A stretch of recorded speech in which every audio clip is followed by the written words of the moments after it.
Hey guys, welcome back to my channel and welcome to the weekly reading vlog. How many books am I going to read this week? No idea, but let's get into it. So, if you watched my previous video, which was literally the worst cut and paste, confusing compilation of me trying to make a reading vlog, it was going good, and then life got in the way and it got hectic and I just dropped the ball on reading and keeping you guys updated clearly.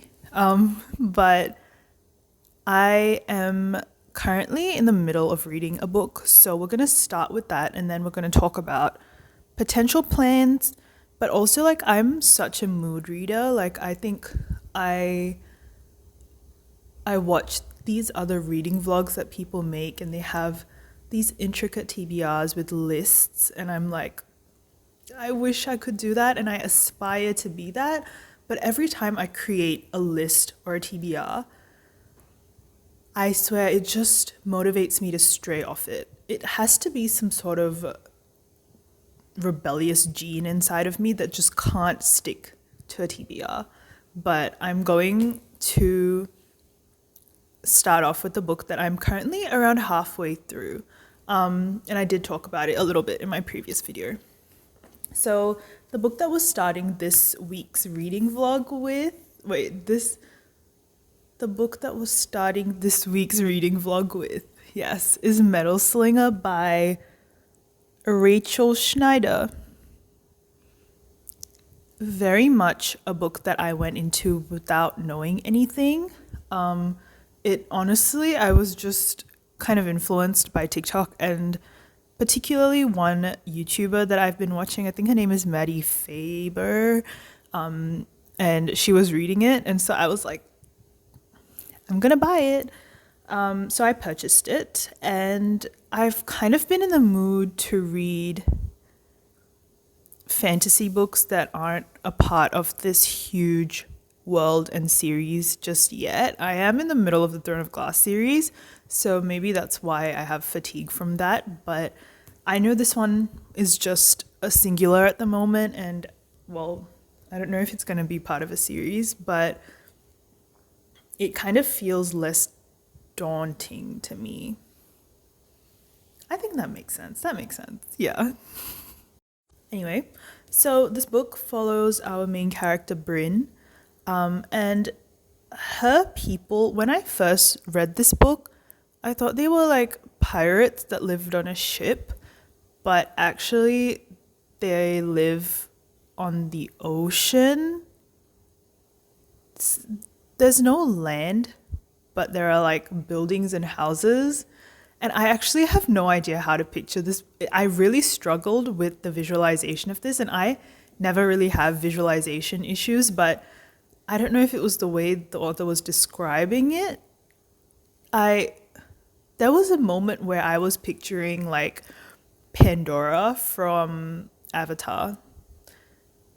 Cause like I mean they can't fly or anything, and they don't have like magical beings that fly them. But I'm thinking like, how else are these people getting around? So I just imagine like these floating surfaces on the water and like a lot of water running through them. I don't know. If you've read this book or you are currently reading this book, I think you'll understand what I mean.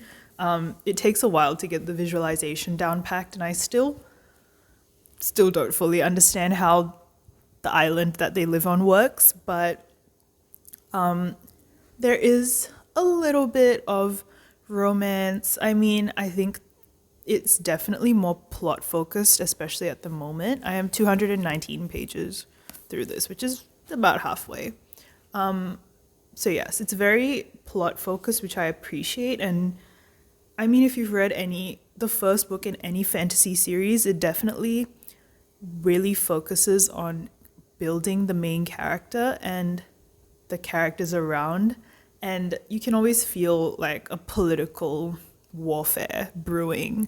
So that's kind of the basis of this book, in similar fashion to every other fantasy book, which not complaining. See, like if it works, like why change it? You know, if it ain't broken, why fix it? So yes, there is a little bit of a love triangle going on, and I am famously known for hating love triangles. I mean, not to stray off track, but if anyone's seen The Summer I Turned Pretty, it's the perfect example of why I hate love triangles. Because no one wins. Everyone loses in a love triangle. But yes, so I'm enjoying it so far. I'm not fully convinced in how much I love it just yet. I think the story got a little bit slow where I'm up to, but I understand that they need to develop the journey, if you know what I mean. And I just sometimes I get really bored when characters are traveling in books, and that's currently happening in this book, so I'm like going through the motions and trying to get through it. But I will update you guys as I read more of this, and I feel like I should be able to finish it within the day or maybe tomorrow, and then we can see what I want to start next. I'm not going to create, like I said, I'm not going to create a big ambitious reading TBR for this week, because every time I do that, the video goes kaput and I lose all sense of self and I never end up reading the books that I say I'm going to read. So I'm just going to start with this one and then we'll just see where the week takes us. I hope you're reading a good book this week as well. Please do. Let this be your reminder. If you hate the book that you're currently reading, do not force yourself. Put it down. Put it down, because it's just going to drain you. Okay, I see it happen to so many people.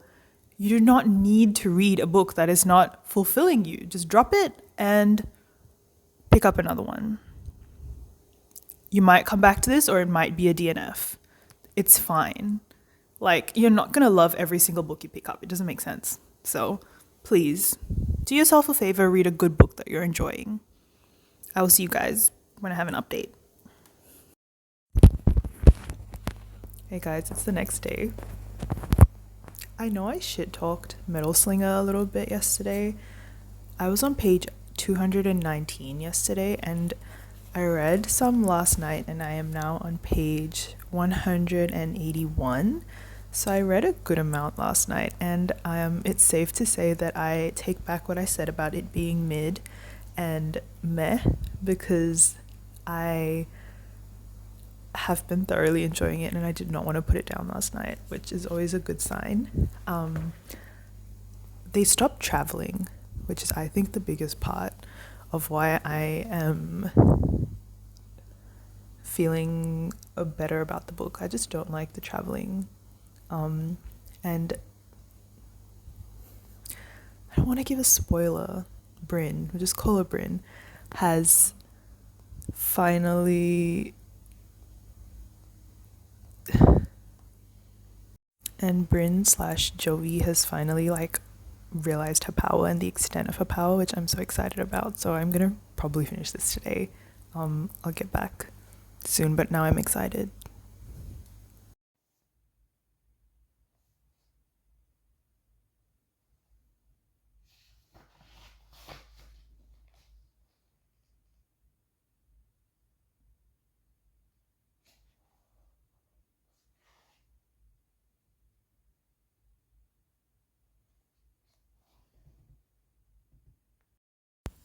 Hey guys, it's currently the next day. Please mind how I look. It's actually dreadful, but it's currently like 8 a.m. I've been up since 6 naturally, which is crazy and very unlike me. But I've been reading and I'm on page 360 right now, and it's getting good. Okay, because we're not traveling anymore, which I mentioned yesterday, and we are getting more character developments, relationship developments, which I am not complaining about. I love it so much and I'm so excited to be here, honestly. I'm definitely gonna finish this literally like now, or like in the next few hours. I have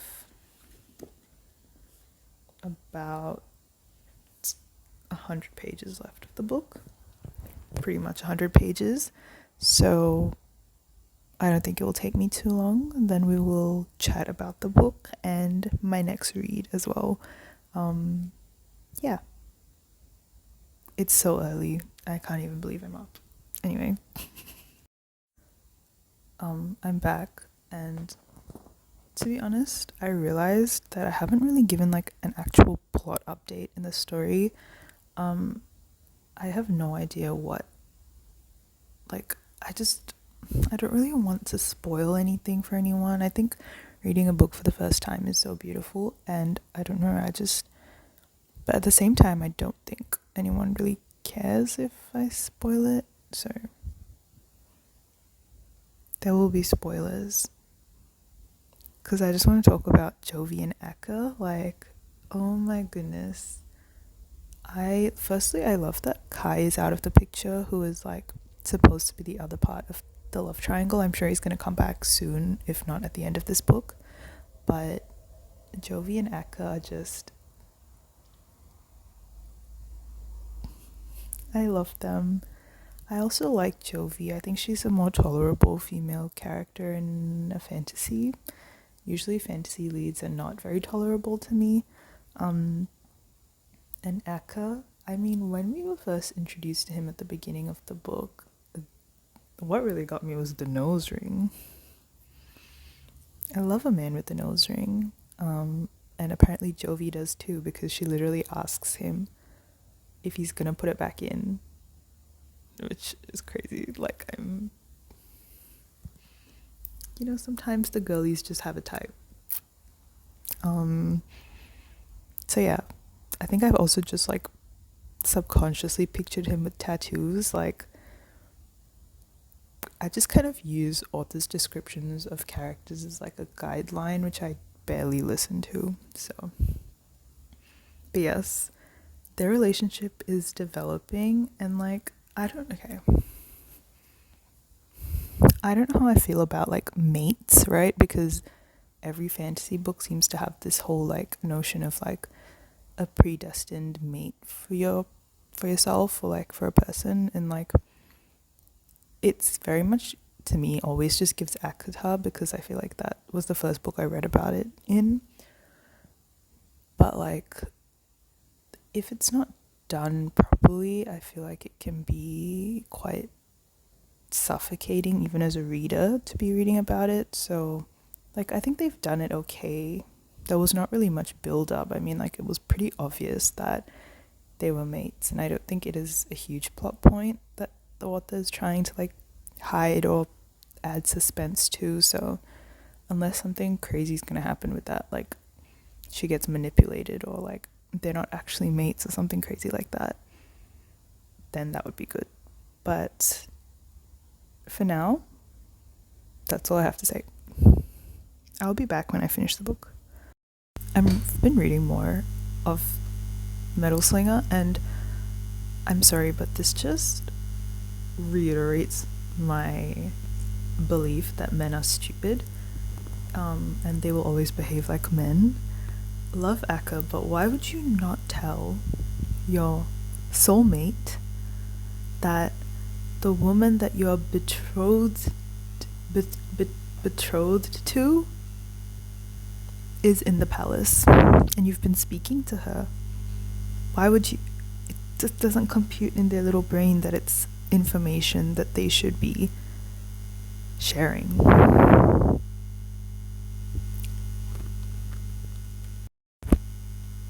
10 seconds later, I'm blushing.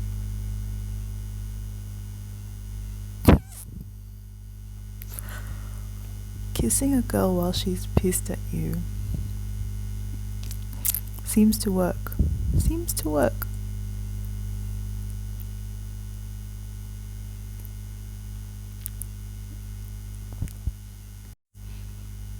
He's so manly.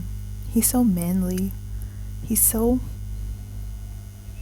garçon, you know? I love when a man takes action. Yeah, I know I'm switching up. Yes, he messed up by not telling her about the other woman, right? But, you know, for what he lacks in common sense, he makes up for in manliness. I'm easily manipulated, but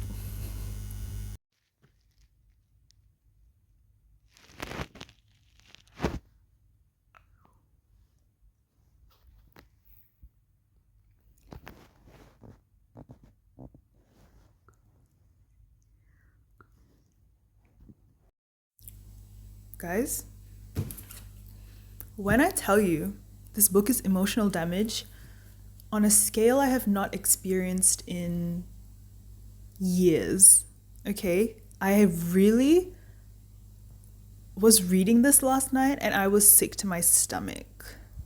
There was a plot twist at the end that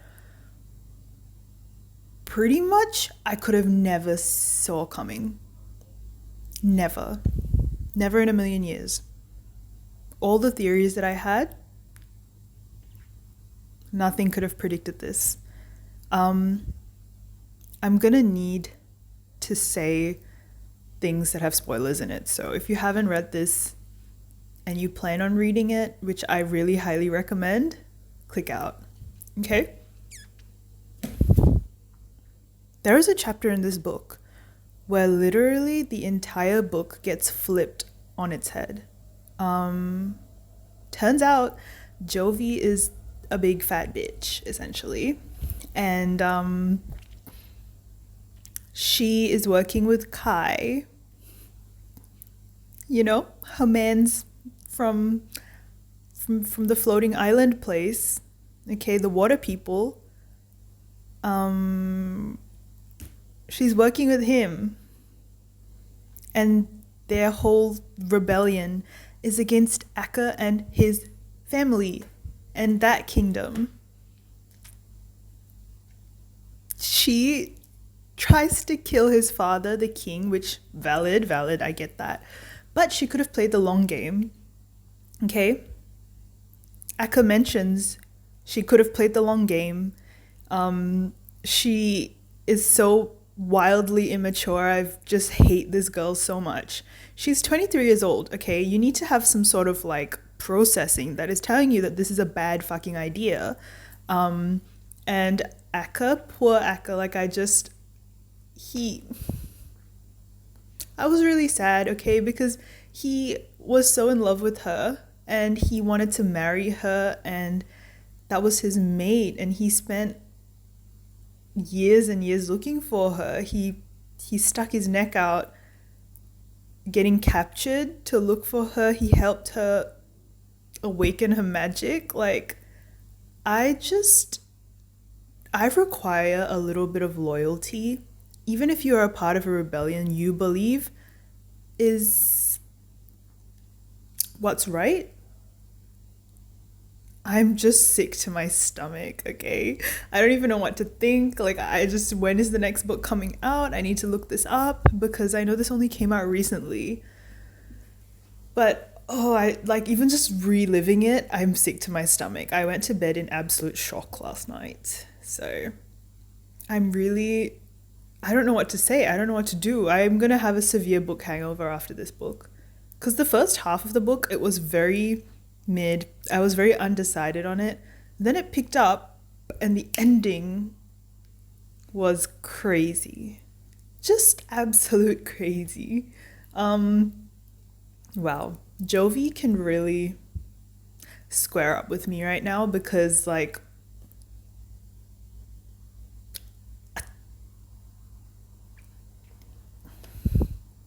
I'm gonna need the second book to explain her point of view a little more because I do not know where she's coming from and I did not see where she's coming from. Okay, that is this book. I'm giving it a 4.5 out of 5. Had the first half of the book been a little bit more interesting, it would be a 5. But 4.5, because I can't explain it. I don't have words. It's just ridiculous. I'm gonna need everyone to go read this book, really. whoa. I'm completely in shock. Um, I I don't have anything else to say, honestly. I was warned about like a plot twist, but this is not what I was expecting. Um, please read it. I am not going to read any more books in this video because I don't want to take away from this book, honestly. I'm happy for this to be a Metal Slinger vlog, and then we can get into my next book in the next video. But I hope you have a great day, and I hope that you're reading a great book, and I hope that you go pick this up. What a gem, what a hidden gem, and like I'm just so happy that I picked it up. I mean, I've read two amazing fantasies back to back. I think my luck is going to run out sooner or later, but I hope that you are reading a great book. I hope you pick up Metal Slinger next, and I will see you in the next video. I'm thinking I might do an ACOTAR reread for my next video, which could be interesting as a certified ACOTAR OG and somebody who's read it 3 times already. But yeah, I'll see you in the next one.